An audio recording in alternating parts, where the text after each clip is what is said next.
University, and glad to be here. I have a 5-year-old granddaughter here, so I'm kind of doing what I'm preaching, and that's the importance of high-quality early childhood education. It wasn't stated, but I was 40 years with the Federal Reserve Bank of Minneapolis, a director of research there. I tell people for 40 years I worried about banks. Now I worry about babies. Too big to. I used to write a lot about too big to fail. Unfortunately, we weren't heard on that one. And now I write about too little to fail. Actually, Hillary Rodham Clinton has a new website out, which she calls Too Little to Fail, has taken on the early ed issue, if you're interested. She stole that from me, I think. So here's a takeaway.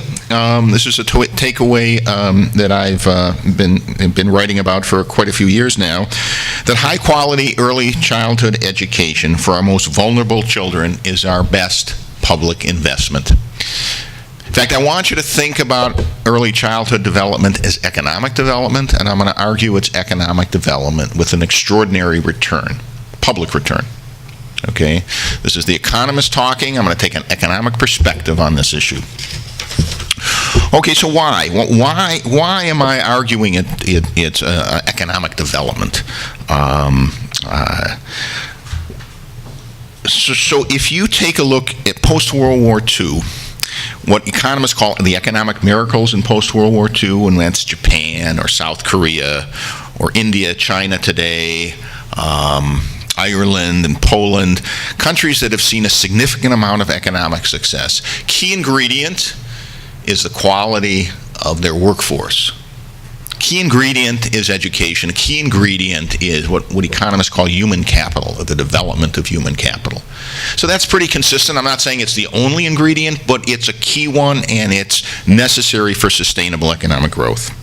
So that's why I call early childhood education economic development.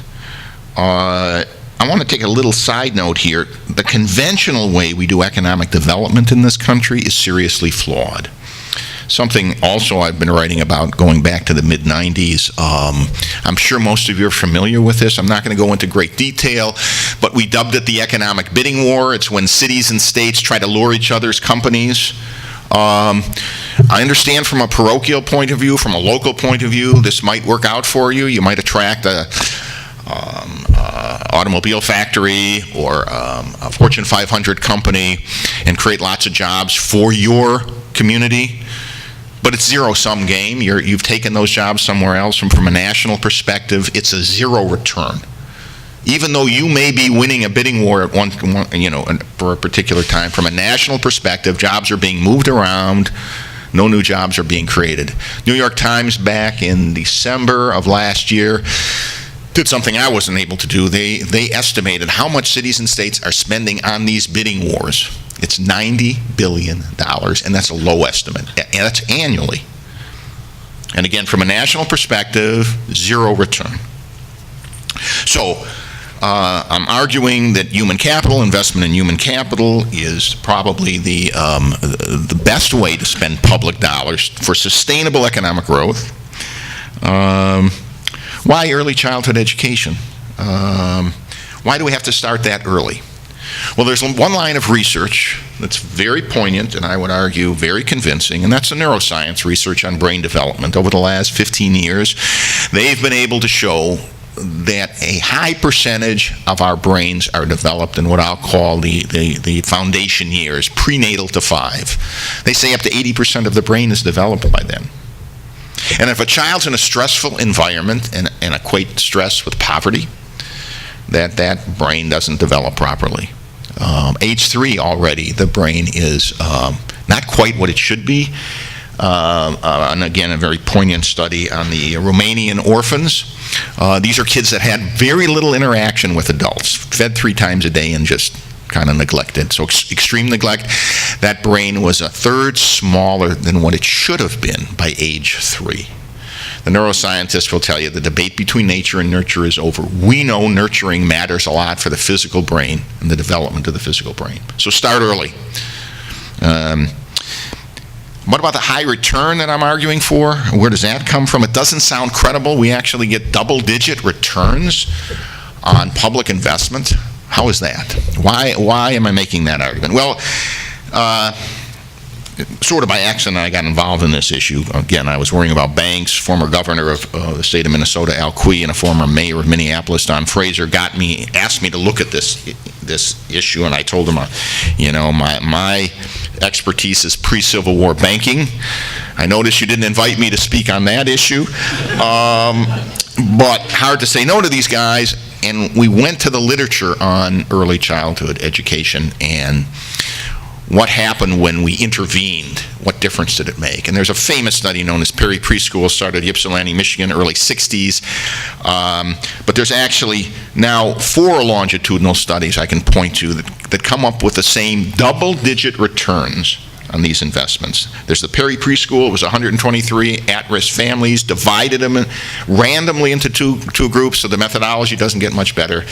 And we found that the kids that got high-quality early childhood education, small classroom size, regular home visits, working with the parents, parent engagement, master-level teachers, that these kids did significantly better in terms of needing less special ed, being less likely to be retained in the first grade, being more likely to graduate high school, get a job, pay taxes, stay off welfare, and the crime rate between the control group and the program group goes down 50%. When we backed out, the return on the investment, it was about investing in today's dollars, about $10,000 a year for 3- and 4-year-old kids. It's about a $20,000 investment. We had these dollar values of the benefits. We got an 18% inflation-adjusted return, most of it public, because less need for special ed, kids were productive, ended up getting a job, paying taxes, and that reduction in crime, a huge benefit, dollar benefit. So I gave this data to a man by the name of James Heckman, Nobel laureate here at University of Chicago, to check all this data. He gets the same results. We then have 2 other longitudinal studies, Abecedarian, which is in North Carolina, and one in Chicago, the Child Parent Center studies, and they also have 20, 30 years worth of data, all finding double-digit returns. Not the kind of returns I'm getting at my bank, if you will. Not the kind of return that the state of Minnesota is going to get when they just gave $500 million to build the Vikings another new stadium. $250 million went to the Mall of America because they're expanding. I can tell you there isn't a shortage of shopping in Minnesota. And yet we worry. We worry that these Vikings in particular are going to go to Los Angeles. So they play us off, and as a result, economic development dollars go for very low return projects. Some, in fact, I'd argue are negative. And we underinvest in high-quality early education for our most vulnerable kids. We have an assessment of our kids that go into start kindergarten. 50% of the kids in Minnesota, the education state, 50% of our kids don't start school healthy and ready to learn. If they start far behind, as it's true of our poverty children, James Heckman shows that on average the kids don't catch up. So that's the return, that's the argument for high-quality early education, that's the economic return. I'm going to conclude by not leaving you there, but telling you how do you take this research and put it into practice. President of the United States in the State of the Union address says, we know this works.